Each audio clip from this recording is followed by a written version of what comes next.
ఇప్పుడు ఆదిలాబాద్ డిస్ట్రిక్ట్ అంటే వెనకబడిన ప్రాంతం.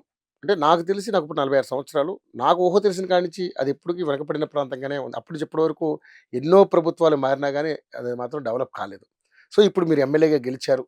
సో, మరి ఇప్పుడు మీ నియోజకవర్గమే కాదు ఆహ్, ఏదైతే మన ఆదిలాబాద్ డిస్ట్రిక్ట్‌ని గాని, ఆ ప్రాంతాన్ని గాని ఏమైనా అభివృద్ధి పదంలో నడిపించే అవకాశాలేమైనా ఉన్నాయంటారా? ప్రతి ఒక్కరు మాట్లాడుతున్నారు ఆదివాసీల జిల్లా, ఆదిలాబాద్ జిల్లా, వెనుకబడిన జిల్లా మాటల్లోనే ఉంది.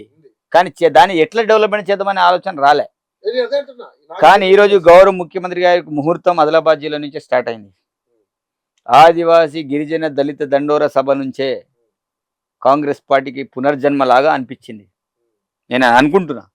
ఆ ఇంద్రవెల్లి గడ్డ ఉద్యమ స్ఫూర్తి మొట్టమొదటి సభ.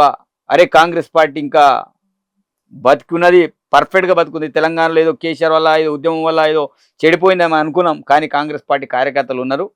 ఈరోజు కాంగ్రెస్ పార్టీ అభిమానులు పెద్ద ఎత్తున ఉన్నారు అనే ఒక నిరూపణ ఆదిలాబాద్ జిల్లా నుంచి స్టార్ట్ అయింది.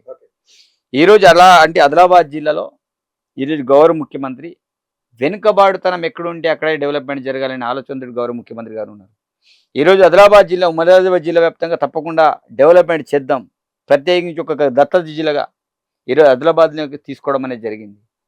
దాంతోపాటు ఈరోజు కేంద్ర ప్రభుత్వంతో అనుసంధానమై కొన్ని సమస్యల పరిష్కారం బట్టి కేంద్రంతో మనం కలిసి పని చేయాలి అనే ఆలోచనతో మోదీ గారితో కలిసి, మోదీ గారు ఆదిలాబాద్ జిల్లా వచ్చిన తను కూడా వచ్చి రిసీవింగ్ చేసుకొని ఆ సభలో పార్టిసిపేట్ అయ్యి ఈరోజు కేంద్రంతో రాష్ట్రంతో మనం కలిసి చేసే పనులు ఏంటిది, మనం ఇండివిజువల్ చేసే పనులు ఏంటిది, ఆ రకంగా ఆదిలాబాద్ జిల్లాను టార్గెట్గా పెట్టుకొని ఈరోజు ప్రత్యేకించి డెవలప్మెంట్ చేసే విషయంలో ఆదిలాబాద్ జిల్లా ఇప్పుడు అభివృద్ధి చెందుతుంది. తప్పకుండా నేను చెప్పగలుగుతున్నా. ఈరోజు ఆదిలాబాద్ జిల్లాలో ఒక ఎయిర్పోర్టు మంజూరైంది. గౌరవ ముఖ్యమంత్రి గారు మోదీ గారితో మాట్లాడి అన్ని రకాలు చేసుకొని ఈరోజు ఎయిర్పోర్ట్కు సంబంధించిన మొన్న మనం అసెంబ్లీలో కూడా చూసాం, పార్లమెంట్లో కూడా చూసాం. అంటే వరంగల్ కావచ్చు, దాంతోపాటు మన దగ్గర కావచ్చు 2 ఎయిర్పోర్ట్లు, దాంట్లో ఆదిలాబాద్ ఒకటి. దాంట్లో పాటు ఆ ప్రాంతంలో పరిశ్రమలు ఏర్పాటు చేద్దామని గౌరవ ముఖ్యమంత్రి ఆలోచన. మొన్న వేం నరేంద్ర రెడ్డి గారు కావచ్చు, సుదర్శన్ రెడ్డి గారు కావచ్చు, మనతో కూడా వచ్చి ఆదిలాబాద్ ఏరియాలో కొన్ని ఏరియాలను కూడా విజిట్ చేయడం అనేది జరిగింది. అది కొన్ని పరిశ్రమలు ఏర్పాటు చేద్దామనే ఆలోచన.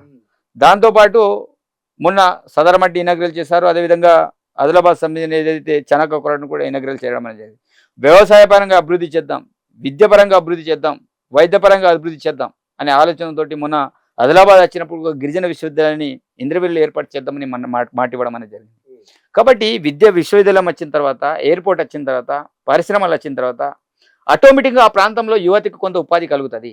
ఉపాధి కలగడం వల్ల ఆ కుటుంబం బాగుపడుతుంది.